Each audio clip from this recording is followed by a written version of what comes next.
My name's Sarah Byrne. I'm an artist in residence here and I've been doing a short residency titled Homebody.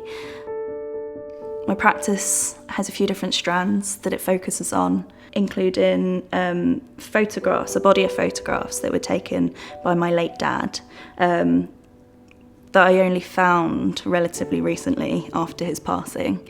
So my work has sort of been my responses to this, what it's meant for me to find these photographs after losing my dad, and what it's meant for me in terms of my grief, my relationship to him, and remembering him.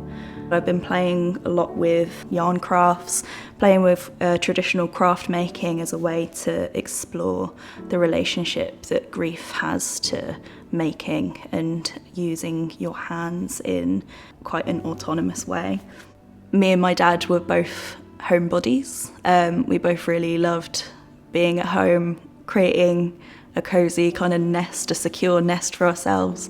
My dad always worked from home as I was a kid growing up, which felt significant. He was always there.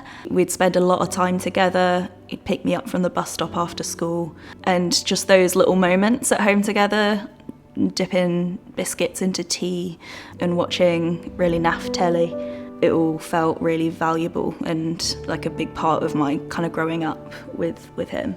To find these photographs that were my dad's, and that showed a life before me, before my mum, it was this really amazing insight into remembering the things that he finds interesting, funny, pretty, or just the things that, he likes. It was really moving to kind of be reminded that even though I'd had my lifetime with Dad, there was still more to learn about him, there's still more to discover.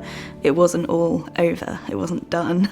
I was still kind of finding bits of him. There was kind of these colours that were running through the photographs, depending on where Dad was at the time, what he was doing, but these kind of repetitive colour motifs, colourways that I was becoming really drawn to.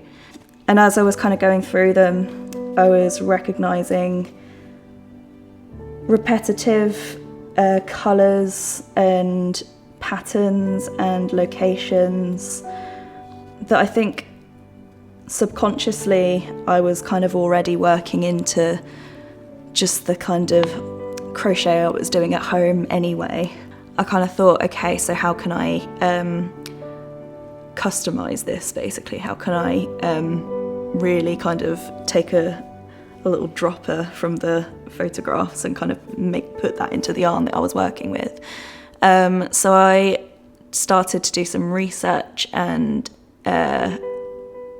learnt about how the fibres of yarn are dyed to begin with, how they can be blended together, and eventually how that can be spun into your own homemade, homespun yarn. So I went from purchasing the kind of commercial, perfect kind of yarns from kind of craft shops to learning way from scratch how these things are made yourself, how you can make them right from the kind of base level.